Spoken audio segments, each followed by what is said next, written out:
ইমাম গজালি রহমতুল্লাহ আলাইহি লেখছেন, ওই রসুলের কথা থেকে বাহির হয়েছে যে আল্লাহর রসুল আল্লাহর পাশে বসছেন, পাশে পাশে। উচিত ছিল সব হারায় যাওয়া, কিন্তু সব হারায় গেছেন, উম্মত হারান নাই। আল্লাহ জিজ্ঞাসা করছে, বন্ধু কি চাইতে আসছেন? বলছে কাউকে চাইতে আসি নাই, না পরিবার, না পরিজন, না আত্মীয়, না স্বজন, না হাসান, না হুসাইন, না ফাতেমা, না আলী। চাইতে আসছি উম্মত, উম্মত, উম্মত, উম্মত, উম্মত, উম্মত, উম্মত। আসআলুকা উম্মতি উম্মতি উম্মতি উম্মতি। বলছে বন্ধু এইখানে উম্মত। তো আল্লাহ যুক্তিদার, আল্লাহ রসুল যুক্তিদার করাইছেন, কেন চাবো না? আন্তার রব্বুল করিম, আনা নবিয়ুর রহিম। আপনি রব্বে করিম, আমি নবী রহিম। কাইফা তুযায়্যু হাযিহিল উম্মাহ বাইনাল করিমি ওয়ার রহিম। শুরুতে আপনি, শেষে আমি। আপনি করিম, আমি রহিম। এই দুইয়ের মাঝে উম্মত জাহান্নামে চলে যাবে, আমি আমার মনকে বুঝাইতে পারবো না। ওইখানে বসে আল্লাহ সান্ত্বনা দিতেছে, বন্ধু কাসসামতুল কিয়ামাতা কিসমাইন, কিয়ামতকে দুই ভাগে ভাগ করছি। আনতা তাকুলু উম্মতি, আমি জানি আপনি উম্মতি বলে চিৎকার দিতে থাকবেন আর দৌড়ে ছুটতে থাকবেন। আমি 99 রহমত আপনার উম্মতের জন্য রেখা দিছি। ওই দিন আপনি চাবেন আমি দিব, সুপারিশ করবেন আমি কবুল করব। কিয়ামতের মাঠ আপনার আর আমার, বন্ধু চিন্তার কোনো কারণ নাই। তাতেও আল্লাহ রসুল শান্ত হইতেছেন না। তারপরে আল্লাহ বলতেছেন, লা উখজিকা ফি উম্মতিক, আপনার উম্মতের ব্যাপারে আমি আপনাকে লজ্জিত করব না। যে আরো সে যায় বলে নাই। আমি মানি মুসা আলাইহিস সালাম কালিমুল্লাহ, ঈসা রূহুল্লাহ, আদম সফিউল্লাহ, ইব্রাহিম খলিলুল্লাহ। ১৬ লক্ষ নবীদের ভিতর থেকে রসুল হইল ৩১৩ জন। ৩১৩ জনের ভিতরে প্রথম সারির হইলেন ৫ জন। ৫ জনের ভিতরে বড় বড় কিতাব পাইছেন ৪ জন। আর এই ৫ জনের ভিতরে ইমামুল আম্বিয়া হইলেন মুহাম্মদুর রাসূলুল্লাহ। সবাইকে তার স্থানে আমি মানি, কিন্তু কিয়ামতের দিন মুহাম্মদুর রাসূলুল্লাহ যেখানে ওইখানে কেউ নাই। আমি আপনাদেরকে দেখাইতে চাইতেছি। আম্মা জান আয়েশা রাদিয়াল্লাহু তাআলা আনহা বলতেছিলেন, ইয়া রাসূলুল্লাহ, কিয়ামতের দৃশ্যর কথা বলতেছিলেন। তো আল্লাহর রাসূল বলতেছিল, সবাই কিয়ামতের মাঠে উলঙ্গ আসবে, পায়ে হাইটা আসবে। তো আম্মা জান চিৎকার দিয়া মাথায় হাত দিয়া বসা পড়ছেন যে, ইয়া রাসূলুল্লাহ, এটা কেমন কথা, উলঙ্গ আসবে? তো একজন আরেকজনের দিকে তাকাবে না। তো আল্লাহ রসুল চোখে পানি নিয়ে বলতেছিলেন, ইয়াউমুন আসির, আয়েশা বড় কঠিন দিন। তো বলছে, কঠিনত্বের চিত্র তো কোরআনে তুলা আছে, কিন্তু আল্লাহ রসুল আরেকটু বেশি বলছেন, আয়েশা তোমাকে এক চিত্র আমি শুনাইতে চাইতেছি। মুসা আলাইহিস সালাম, যিনি কালিমুল্লাহ, আল্লাহর সাথে কথা বলতেন, যার তৌরাত কিতাব আল্লাহ নিজের হাতে লেখছেন, বলতেছে ওই মুসা আলাইহিস সালামকে আমি কিয়ামতের দিন দেখতেছি মুতালাফফিফুন বিউমুদিল আরশ, আরশের খুঁটি ধরে চিৎকার দিতেছে আর বলতেছে, রব্বি লা আসআলুকা নাফসি, লা আসআলুকা উম্মি, আমি আমার মাকে চাই না আজকে, ওয়ালা আসআলুকা উখতি, আমি আমার বোনকে চাই না, আসআলুকা নাফসি, আমি চাই আপনি আমাকে বাঁচান, আমাকে বাঁচান। বলছে মুসা, আয়েশা ওই দিন কারো দিকে তাকানোর সুযোগ হবে না। তারপরে আরেকটু চিত্র তুলে ধরছেন, ফাজি আবি জাহান্নাম, আয়েশা জাহান্নামকে নিয়ে আসা হবে, ফায়াসিহু সাইহাতান, একটা চিৎকার দিবে জাহান্নাম। চিৎকার দিতে দেরি জিবরিল আলাইহিস সালামের মতো ফেরেশতা মাথা ধরে চিৎকার দিয়া বসা পড়বে আর বলবে, রব্বি সাল্লিম সাল্লিম, রব আমাকে বাঁচান, আমাকে। ওই দিন শুধু একজন পাবেন, একজন পাবেন, একজন, যিনি ছুটতে থাকবে আর চিৎকার দিতে থাকবে, রব্বি উম্মতি, রব্বি উম্মতি। ছুটতে থাকবে আর চিৎকার দিতে থাকবে। ছুটা বোঝেন? দৌড়াইতে থাকবে আর চিৎকার দিতে থাকবে, রব্বি উম্মতি, উম্মতি, উম্মতি, উম্মতি, উম্মতি। বলে চিৎকার দিতে থাকবেন।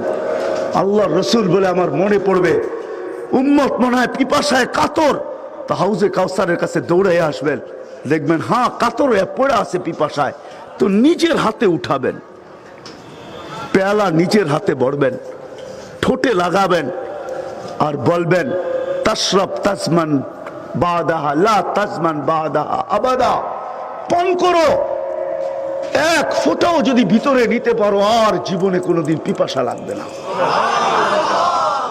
আবার মনে উঠবে মিজানের কথা, তো আবার এইখান থেকে চিৎকার দিবেন আর ছুটবেন, ছুটতে ছুটতে ছুটতে ছুটতে মিজানের পাল্লায় যদি দেখেন যে আমার আমল নামা সামনে ঝুঁকতেছে না, তো দুনিয়াতে যেই কটা দুরুদ এখন পড়তেছি সবগুলা রাখার ভান্ডার আছে।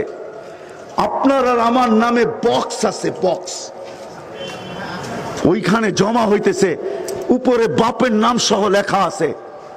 আল্লাহ রসুল যখন দেখবে পাল্লা সামনে ঝোঁকে না, নারী হোক আর পুরুষ হোক, তো ছুটতে থাকবে, ওই দুরুদের ভান্ডারে যাবে, আমার নামের গাট্টিটাকে টোকায় বাহির করবে, আবার চিৎকার দিতে দিতে ছুটে আসবে, আমল নামার পাল্লায় ওই গাট্টি রাইখা আমল নামার পাল্লাকে সামনে ঝুঁকায়া ছাড়বে। আবার মনে পড়বে পলসে রাতে ফাইসা গেল কিনা, আবার দৌড়াবে যদি আমি ফাইসা যায় থাকি,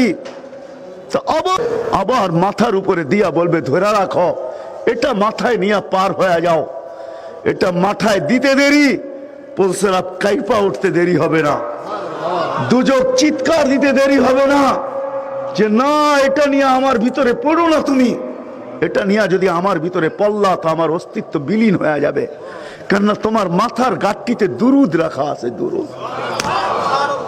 আজকে তো আমরা হুজুরের নামে দুরুদ পড়তেও রাজি না, ঠিক না? হ্যাঁ, ওই দয়ার নবী যিনি 3 জায়গায় ছুটতে থাকবেন বরাবর, আল্লাহর পাশে মাকামে মাহমুদের চেয়ার রাখা থাকবে, চেয়ার রাখা। আল্লাহ বলবে বন্ধু বসেন, বলছে না বসবো না, বলছে কেন? চেয়ার তো আপনার জন্যই আনা হয়েছে। বলছে আমি বসলে উম্মতের জন্য ছুটবে কে? উম্মতের জন্য চিৎকার দিবে কে? উম্মতের জন্য আপনার কাছে চাবে কে? উম্মতের জন্য সুপারিশ করবে কে? জান্নাত থেকে পোশাক আনা হবে, বলবে পড়েন, বলে পড়বো না। বোরাক আনা হবে, ওঠেন জান্নাতে চলেন, বলে না উঠবো না। বলবে কেন? বলে একজন উম্মত জাহান্নামে থাকা পর্যন্ত না পোশাক পরবো না বোরাকে উঠবো। এমন না হোক আমাকে পোশাক পরানো হয় আর বোরাকে উঠায় আমাকে জান্নাতে নিয়ে যাওয়া হয়, তারপর আর আমি উম্মতের জন্য কিছু করতে না পারি, এমন যেন না হয়। একজন উম্মত থাকা পর্যন্ত আমি এইখানে থাকবো। ওই দয়ার নবী। চলেন আপনাদের বিবেকের পর্দা একটু খোলার জন্য আরেকটু আগে যাই। যেই রসুল কবর থেকে উঠবে, কবর থেকে, লম্বা হাদিসকে আমি শর্ট করতেছি।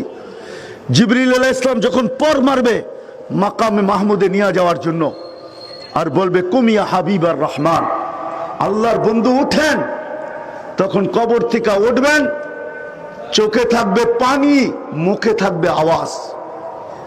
আওয়াজটা হবে চোখে থাকবে পানি, ওহুয়া ইয়াবকি ওয়া ইয়াকুল, চোখে পানি থাকবে, মুখে চিৎকার থাকবে, জিবরিল আইনা উম্মতি, আইনা উম্মতি, আমার উম্মত কোথায়, উম্মত কোথায়? আওয়াসালা শাফিরি জাহান্নাম, আমার উম্মত কি পুলসিরাতের কিনারে চলে গেছে? তো জিবরিল আলাইহিস সালাম আশ্বস্ত করবে। আমি 2-4-5 মিনিটের ভিতরে শেষ করতেছি, এই জন্য বলতেছি। জিবরিল আলাইহিস সালাম বলবে আপনার উম্মত এখনো ওঠে নাই। ডান দিক থেকে উঠবে আবু বকর সিদ্দিক রাদিয়াল্লাহু তাআলা আনহু, বাম দিক থেকে উঠবে ওমর রাদিয়াল্লাহু তাআলা আনহু, আপনার পায়ের নিচের থেকে উঠবে বেলাল রাদিয়াল্লাহু তাআলা আনহু, এখনো ওঠে নাই। উম্মত কোত্থেকে উঠবে? ওই দয়ার নবী বলতেছেন, ওই নবীজি, আল জাফা কুল্লাল জাফা, আল জাফা, আল জাফা কুল্লাল জাফা, ওর চেয়ে বড় জালেম কেউ নাই। আল জাফা কুল্লাল জাফা, ওর চেয়ে বড় জালেম কেউ নাই, কেউ নাই, কেউ নাই, কেউ নাই। আজানের আওয়াজ শুনলো কিন্তু মসজিদে আসলো না। আপনি পাবেন একটু দয়ার নবী, যার দয়ার পরিধি এতটুকু, সে বলতেছে ওর চেয়ে বড় জালেম কেউ নাই। যার কারণেই আব্দুল কাদের জিলানী রহমতুল্লাহ আলাইহির কলম সাহস পাইছে যে এই কথা লিখতে, যে শুকর সকালবেলা উঠা বলে আল্লাহ প্রথম দৃষ্টি যেন কোনো বেনামাজির উপরে না পড়ে। কথা কিন্তু অনেক দূর থেকে চলে গেছে, ছোট্ট একটা বয়স, থাকার সুযোগ এখানে কারো ছিল না, কারো নাই, কেউ থাকবে না, সবাইকে চলে যেতে হবে। কবির কথাই সত্য, মৌত কাউকে ছাড়ে নাই। ওইখান থেকে বাহির হয়ে গেছিলাম। আজল নে না ছোড়া কেসরা না দারা, কাউকে মৌত ছাড়ে নাই। শুধু ঐতিহ্য রেখা দিছে, ঐতিহ্য। সোনার গা আছে কিন্তু ঈশা খা নাই, তাই না? বিক্রমপুর আছে রাজা বীর বিক্রম নাই, আহসান মঞ্জিল আছে নবাব আহসানুল্লাহ নাই, লালবাগ কিলা আছে কিন্তু মালিক নাই। হ্যাঁ হ্যাঁ হ্যাঁ, শাহজাহানের লাল কিলা আছে কিন্তু শাহজাহান নাই। আকবরের দিনে এলাহির চর্চা, আওয়াজ আছে, নাম আছে কিন্তু আকবর নাই। আছে? হ্যাঁ, আমরাও থাকবো না, চলে যাব, সবাই চলে যাবে, থাকার সুযোগ এখানে কারো নাই। কবির কথাই সত্য, ঐতিহ্য থাকবে। যদিও নিশা আছে, নিশা, কবির কথাই সত্য ছিল, তুঝে বচপন নে বরসুম খিলায়া। একটা সময় ছিল লুঙ্গি মাথায় বাঁধলেও কেউ কিছু বলতো না, ঠিক না? হ্যাঁ, আবার আরেকটা সময় আসছে জওয়ানি নে মজনু বানায়া, যৌবন আসার পরে মাতাল হয়ে গেছে, মাতাল, ঠিক না? কি মনে হয় বোঝেন না আমার কথা, ঠিক না? আপনারাও বোঝেন না, যুবকরাও বোঝে না মনে হয়, ঠিক না? আগে তো ঘাস খাওয়া গোড়া ছিল, ঠিক না? ওটার উপরে উঠলে মাতাল হইতো, ঠিক না? এখন তো পেট্রোল খাওয়া গোড়া, ঠিক না? পেট্রোল খাওয়া গোড়া বোঝেন কি? এটার উপরে উঠলে আর হুঁশ থাকে না, ঠিক না? এই পর্যন্ত এই যাত্রাবাড়ির রোড কত যুবক কেনা ছিনায় নিল, ঠিক না? কি এই দিক দিয়া যাত্রাবাড়ির ফ্লাইওভারের ফিতাও কাটা হয়েছে, সাথে সাথে ওই দিন আবার আজরাইলও ফিতা কাটছে, ঠিক না? কি সেলফি তুলতে যায় জান শেষ, ঠিক না? ভাবছে বন্ধুদেরকে তাক লাগাবে যে প্রধানমন্ত্রী ফিতা কাটছে, দেখ আমিও সেলফি দিয়া ফিতা কেটে দিলাম, কিন্তু ওই সেলফির খবর যায় না, মৌতের খবর গেছে, ঠিক না? এটাই সত্য। আল্লাহ এটাই বুঝাইতে চাইতেছে, শাবাব লা ইয়াক্তারুকা শাবাবুকা। আমি কিন্তু হাদিসে কুদসি বলতেছি, আল্লাহ যুবককে বুঝাইতে চাইতেছে, শাবাব লা ইয়াক্তারুকা শাবাবুকা, যুবক যৌবন যেন তোকে ধোঁকা না দেয়, মাতাল না করে। কামশিম মিন শাব সাবাকা ইলাল মউত। কত যুবককেই তো আমরা বুক ভরা আশা, চোখ ভরা স্বপ্ন সহ কবরে ঢুকায় দিছি। সকালবেলা বাহির হয়েছে সাইজা গুজা, তেলের চালিত ঘোড়ার উপরে বসা, ভাবতেছে সবাইকে ওভারটেক করবে। ওভারটেক করতে করতে করতে 5 মিনিট পরে দুনিয়া ওভারটেক, সিধা আখেরাত, ঠিক না? কি খবর চলে আসছে বাড়িতে, ঠিক না? কি গেছিল ঘোড়ার পিঠে, এখন আসতেছে খাটুল্লার পিঠে, ঠিক না? খাটুল্লা চিনেন? খাটের পিঠে আসতেছে। এটাই সত্য। জওয়ানি নে মজনু বানায়া, বুড়া পে আকে ফির ক্যা ক্যা সতায়া। বুড়া যখন হয়ে যাবে খুনখুনে, তো কত ধরনের যাতনাই না শরীরে বাড়বে, ঠিক না? না বাড়বে না? আগে রুকু করতো, সেজদা করতো, এখন চেয়ারে বসা পড়ে, ঠিক না? কি ঝুঁকলে রুকু করলে উঠতে, বসলে উঠতে পারি না, উঠলে বসতে পারি না। তো কি করেন, কিভাবে পড়েন? চেয়ারে বয়া বই পড়ি। এখন মসজিদে মুসল্লির চেয়ে চেয়ার বেশি। আরে আপনাদের এইখানে নাই, কিন্তু সোসাইটি এরিয়ায় যান, যান যান, আজাদ মসজিদে যায় দেখেন কত চেয়ার রাখা আছে। জন গুলশান বনানী বাড়ি দ্বারা যায় দেখেন মসজিদে কত চেয়ার রাখা আছে। কবির কথাই সত্য, থাকা যাবে না, চলে যেতে হবে। কেউ থাকে না, আমরাও থাকবো না। বিদায় জীবনটা ছোট্ট, কিন্তু বুকটা আশায় ভরা, চোখগুলা স্বপ্নে ভরা। সবাই চাই এই ছোট্ট জীবনটা সুখে থাকতে, মরার পরেও চির সুখের জায়গা যাইতে সবাই চাই। কিন্তু যেইখানে তালাশ করতেছি ওইখানে সুখ নাই। কিন্তু এটা আপনি জানা নেন। খোদার কসম, রাগ হয় না আমার উপরে। আপনাদের মিডিয়ালারও রাগ হইতে পারে, পায়ে হাত রেখা বলতেছি। আপনাদের বুকস আর শিক্ষা আমাকে এই কথা কোনোদিন বুঝাইতে পারবে না যে না, সুখ দুনিয়ার বস্তু দ্বারা আসবে। কারণ আপনাদের উন্নত দুনিয়া আমি কম চষা বেড়াই নাই, বা কম চষতেছি না। আমি যদি ওগুলা না দেখতাম বারবার, তাইলে হয়তো আমি আপনাদের কথা মেনে নিতাম। কিন্তু আপনি আমাকে বুঝাইতে পারবেন না। আমার এখানে হাজারো কান্না সেভ করা আছে, হাজারো কান্নার দৃশ্য আমার এখানে ভরা আছে। আমি প্রতি সফরে হাজারো কান্না আমার চোখে দেখি, চোখে। ওই আপনাদের উন্নত বিশ্ব, যাদের কাছে বস্তু আর বস্তু, বস্তু আর বস্তু, লো কোয়ালিটির বস্তু না, দুনিয়ার হাই কোয়ালিটির বস্তু, যাদের জীবনের রেঞ্জ বড় উপরে। আপনি আমেরিকা বলবেন, কানাডা বলবেন, ইউরোপ বলবেন, অস্ট্রেলিয়া বলবেন, আর জার্মানি বলবেন, আর জাপান বলবেন, আপনাদের পায়ে হাত রেখা বলি কসম খোদার, চষতে চষতে আমার জুতা শেষ। দেখতে দেখতে আমার আর দেখতে পারতেছি না, বিরক্তি ভাব চলে আসছে। মাঝে মাঝে নিজেই হারায়া যাই যে হায়, আমার দেশের মানুষকে আমি বুঝাইতে পারলাম না, আমার দেশের, আমার জাতিকে আমি বুঝাইতে পারলাম না। কসম খোদার, আমি আল্লাহর কাছে স্টেজে বয়া চাই না, আমি সব সময় চাই আল্লাহ তুমি আমাকে এরকম বচন ভঙ্গি দাও, এরকম জাদু মাখা কথা দাও, এরকম কিছু জাদু দাও যে আমি আমার জাতিকে বুঝাইতে পারি, আমার জাতি যেন সঠিক জিনিসকে বোঝে। যে সুখের আশা আমাদের দিলে ভরা, যে সুখের স্বপ্ন আমাদের চোখের সবার সামনে ছলছলে ঝলঝলে, ওটা বস্তু দ্বারা অর্জন করা সম্ভব না। যদি সম্ভব হইতো তাহলে উন্নত বিশ্বের সুসাইডের মাত্রা এত বেশি হইতো না। দুনিয়ায় গরিব দেশে সুসাইড নাই, উন্নত দেশে সবচেয়ে বেশি আত্মহত্যার মাত্রা সবচেয়ে বেশি ধনী দেশে। মানেন আমার কথা? হ্যাঁ, মুসলমান দেশে আত্মহত্যার মাত্রা অনেক কম। আল্লাহ মুসলমানদেরকে এটার থেকে হেফাজত করুক। যদিও এটা মহাপাপ,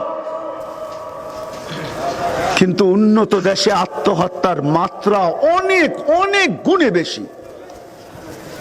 আপনি শুনছেন, চোখে দেখেন নাই। আমি দুইবার দেখছি জাপানে যেই পাহাড়ের উপরে আত্মহত্যার জন্য নির্ধারিত।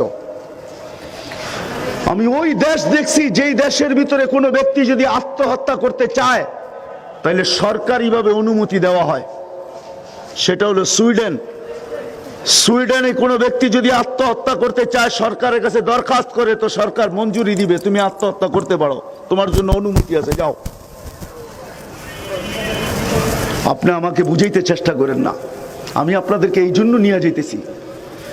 আমি যদিও সুর দিতে পারবো না, আপনাদের প্রাণ কায়রা নিতে পারবো না, আমার কথা এরকমই, কিন্তু আমি বুঝাইতে চেষ্টা করতেছি। যেই দিল বড়া আমাদের আশা যে আমরা সুখের একটা ছোট্ট জীবনটা, এক সুখ চাই, শান্তি চাই, মরার পরে সুখ আর শান্তি চাই, ওটাই বস্তু জগতের ভিতরে রাখা নাই। কসম খোদার রাখা নাই, নাই নাই নাই নাই নাই নাই নাই। যার কাছে বস্তু যত বেশি, সে তত বেশি পরেশান। 2, 4, 20টা না, 10টা না, 30টা না, সে তত বেশি পেরেশান। রাগ হয় না, পায়ে হাত রাখা বলি, ঢাকা শহরে যতগুলা বৃদ্ধাশ্রম আছে একজনও গরিবের মা বাবা পাবেন না, একজনও না গরিবের মা বাবা। আপনি পাবেন ওদের মা বাবা যাদের টাকা দিয়া ব্যাংক চলে,